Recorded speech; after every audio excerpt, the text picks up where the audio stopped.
Coming up on Cronkite News, call for action. Phoenix Police Chief Jeri Williams makes a plea to Congress for gun control. Plus, we'll take you to the Gold Rush Rally as a line of exotic cars rolls through Scottsdale. And later on Break It Down, a look at how race impacts business and entrepreneurship. Cronkite News starts now. Good evening and welcome to Cronkite News on Arizona PBS. I'm Lauren Green. And I'm Kyle Betts. Thank you for joining us. Discussions about how to reduce gun violence have been a constant in Congress since the Uvalde shooting earlier this month. This week, Phoenix Police Chief Jeri Williams made a plea to the Senate Judiciary Committee for responsible gun control. Elsa Orteres in our D.C. Bureau spoke with Chief Williams.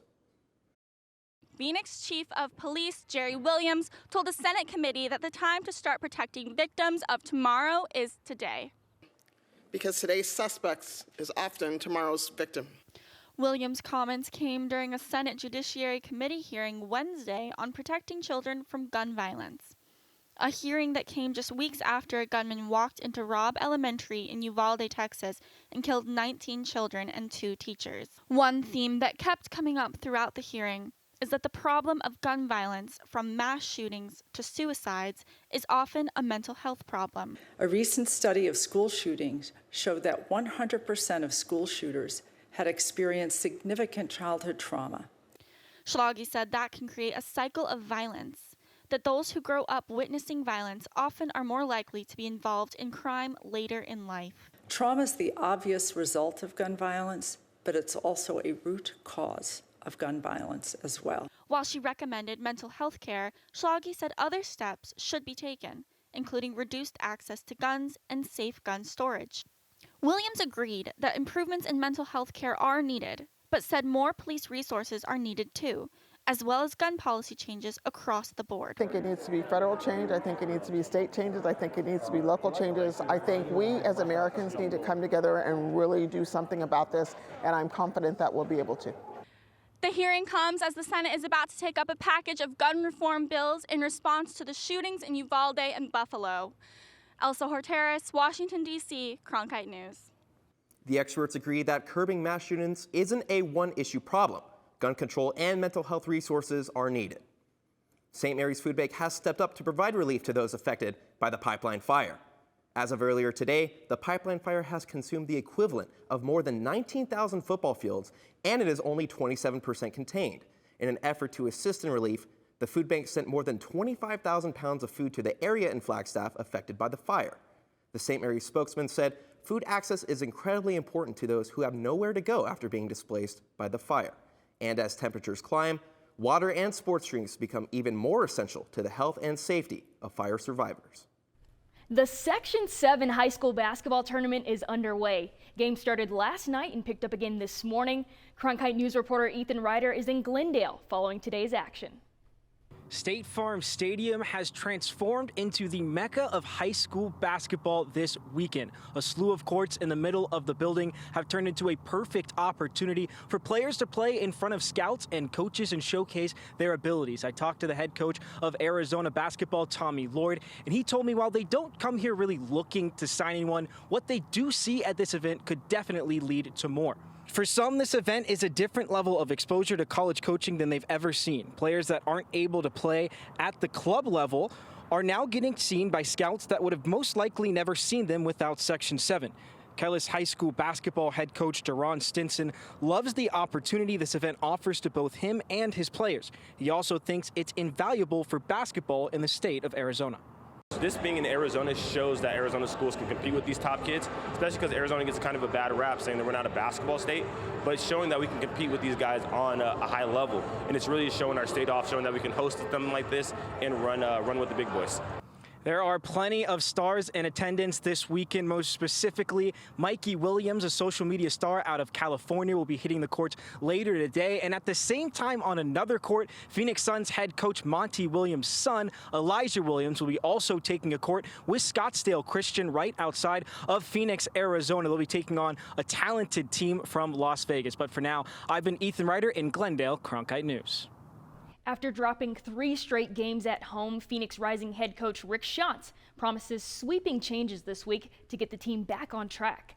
While injuries and other absences have played a part, Shantz says he's done trying to fit square pegs into round holes. Shantz held a rare players-only meeting after last Saturday's game against El Paso.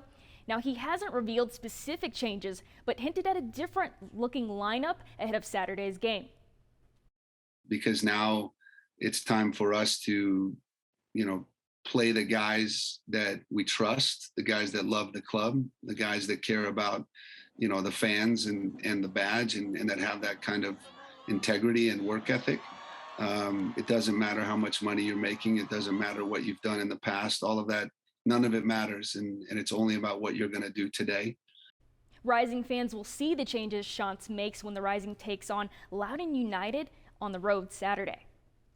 Scottsdale was a recent stopping point for the 2022 Gold Rush Car Rally. The 8-leg cross-country rally is a big hit with car enthusiasts. Cronkite News reporter Connor Cox got a first-hand look at this year's event called One More Run Against the Sun.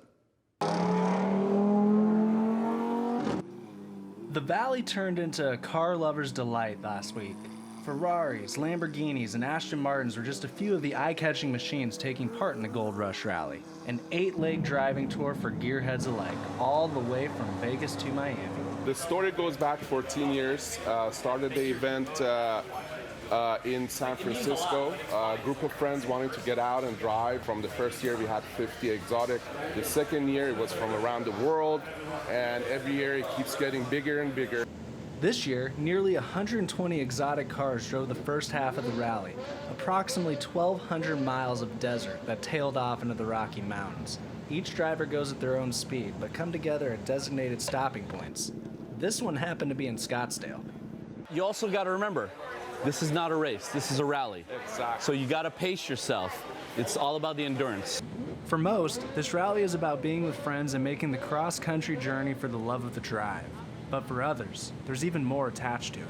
This is our second year doing it, and this year we are Team Ukraine. We wanted to bring some of the awareness and things that we are doing for the Ukrainian war effort, from sending humanitarian aids and putting some of the refugees up in housing that have come over here from the war. The event has different meaning to different drivers, but one common denominator is it's all for the love of the drive. In Scottsdale, Connor Cox, Cronkite News. The event wraps up its tour this Sunday in Miami. The Arizona Rattlers have clinched a playoff spot heading into the 2022 United Bowl, despite a tough loss against the Northern Arizona Wranglers last weekend. The Rattlers have made appearances in the playoffs for the past 11 years, except for 2020 due to COVID-19. Quarterback Drew Powell and the team were back on the practice field preparing for their next game against the Duke City Gladiators this Saturday in Albuquerque. The Rattlers are 9-3 this season, and after this weekend, they finished their last 3 games at home before the playoffs begin at the end of July. With an excessive heat warning in the valley in effect, it's more important than ever for people to stay cool and hydrated. The Salvation Army has partnered with multiple companies like APS, Drip Drop, and Ford to provide heat relief stations across the valley. The stations will provide a place indoors for people to cool off in, as well as other things like water, sunscreen, sanitizer, hats, or bandanas to those who need it. The locations will be open from 11 a.m. to 5 p.m., and they'll be all around the valley. Let's check in with Connor Cox in the Cronkite Weather Center to see if those heat relief stations are going to be busy over the next week. Hope you're having an awesome Friday, everyone. Let's take a look at this weekend and take a look at our future cast. As you guys can see here, we have some scattered showers pulling through the southeast portion of the state. We're going to get a little glimmer of rain hitting Phoenix and Payson, but Tucson and the Sierra Vista Mountains are going to be getting majority of that. What's pushing those storms up? High wind speeds. Up to 28 miles per hour in Flagstaff, 13 miles per hour here in the valley. It's going to feel like a warm hairdryer heat. And to tonight, 107 right around dinner time, and then get this, dropping 10 degrees by 10 p.m., 97 going into tonight, and then tomorrow, this is shocking, guys. This is good news. 101 in Phoenix. Gila Bend and Yuma are going to be taking our normal place as hottest part of the state tomorrow. And then we are going to see a 72 in Flagstaff and 94 in Tucson. For our 8-day forecast, we are going to be looking at 20% chance of rain. I'm not a betting man, but I like those odds. 101 on Father's Day. Clouds will be out of there for a nice pool day with the kiddos. And then get a look at this, guys. A trio of 110s to finish off the week. Another 20% chance of rain on Wednesday. In the Cronkite Weather Center, Connor Cox.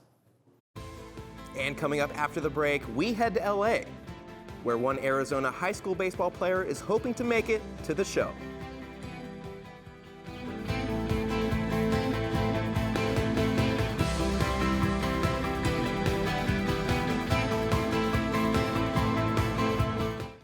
Cronkite News provides students at ASU's Walter Cronkite School of Journalism with the opportunity to gain real-world experience in the newsroom.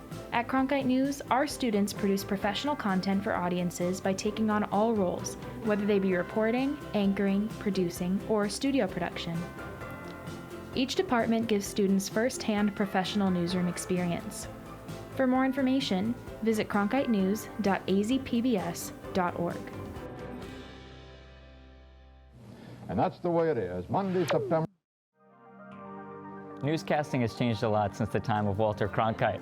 That's why here at the Walter Cronkite School of Journalism, you can learn the studio production skills of today in real time. Whether you want to work audio, direct, technical direct, design graphics, or you can even run the floor. It's all part of the Television Production and Graphics Lab here at the Walter Cronkite School of Journalism. We're going on in 3, 2...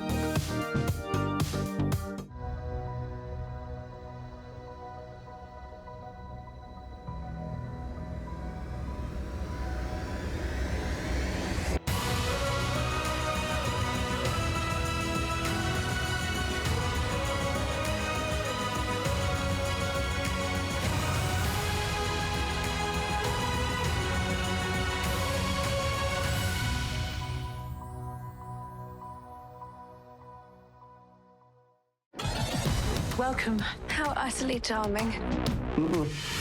Are you ready to get it going? How does an English fan come to the Italian Riviera? A fresh start. Can I trust you? Are you ready for the show? You can't be afraid to show them what you've got, what you want. Are we having a party? Of course, the more the merrier. I love this place. It's my home now. Trouble in paradise. I can't do it on my own. This is revenge. There are consequences. Be careful. Nothing like this. Nothing like this.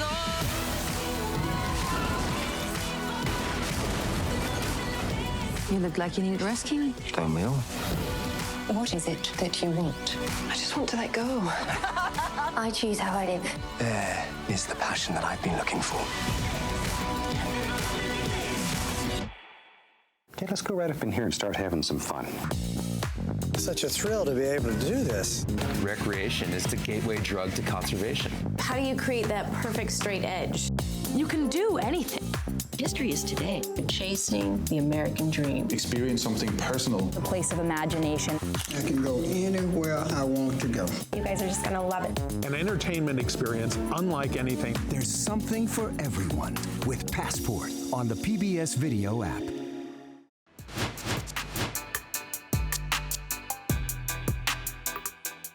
I'm Madison Thomas, and this is your Los Angeles Sports Report. The Phoenix Mercury have been vocal about having to fly on commercial planes. Cronkite News reporter Liam Barrett was able to talk to some players in the National Women's Soccer League who fly private, sometimes. The National Women's Soccer League has an airline sponsor, but that doesn't mean they fly in charters. Most of the time they fly commercial on Delta Airlines, but unlike the WNBA, the league allows teams to charter flights. So teams with more money, like Angel City FC, are able to charter some flights. Team captain Ali Riley says it makes all the difference. We actually are chartering to Louisville, so that's great news. And yes, I am very happy about that. And that is very important. We want to be able to focus on the soccer. I do think that hopefully in the future it's something that all the clubs can look at, and it's something that teams are allowed or can do regularly, because it does make a really big difference. Players in the NWSL are standing together with WNBA players. Houston Dash goalkeeper Jane Campbell says taking private flights is better for athletes physically. It just makes everything a lot easier for everybody on their bodies. I know it's expensive, but in order to be professionals, we gotta pay the price. So hopefully one day we get there. I hope the WNBA gets there too, because they deserve it, and every professional athlete and their team should be able to charter. The NWSL has shown that with the right funding, chartering flights is very possible for women's sports. In Los Angeles, Liam Barrett, Cronkite News. The WNBA doesn't allow any chartered flights so that they can keep an even playing field. Major League Baseball is holding the All-Star Game at Dodger Stadium this summer. The draft will be here, and this week, baseball players are in San Diego for the Combine. Victoria Samuels was also there and talked to an Arizona player hoping to make it to the big leagues. I'm here in San Diego, California at the Petco Park Stadium. Normally, this is where the San Diego Padres play, but this weekend they're hosting the MLB Draft Combine. There are several players from Arizona that are going to be here this weekend, including Isaiah Jackson, and it's their last time to show off their true talents and skills before the draft starts. Yeah, I mean, hopefully, obviously, this is a dream right here, playing on this field, so pro ball is definitely something I'm excited for, but if we don't work out in July, then Arizona State's a great spot to end up. So. Isaiah Jackson is from outside of Tucson and is one of the 255 draft prospects at this weekend's event. They will take part in pro-style workouts, strength and performance assessments, and games. In the end, the players hope to make a good impression on MLB scouts. You know, no matter what happens here with this MLB Combine, I mean, if the worst thing at the end of the day is that he goes to Arizona State to play baseball, he's in a great spot. Players are featured on MLB media platforms, so they are growing their own brands, something they can take with them to the pros or college for name, image, and likeness deals. Yeah, we're all here for the same reason, so I think everybody understands that, and we just come to put in our work and have a good time. In San Diego, Victoria Samuels, Cronkite News. The MLB draft takes place right here at LA Live starting on July 17th. That's it for your Cronkite Sports Report from Los Angeles. Back to you. That's it for Cronkite News tonight. Thank you for joining us. For top Arizona stories anytime, go to cronkitenews.azpbs.org. And coming up on Break It Down, a look at the pros of diversity in business and how there are still a small number of black CEOs in the United States. That's next.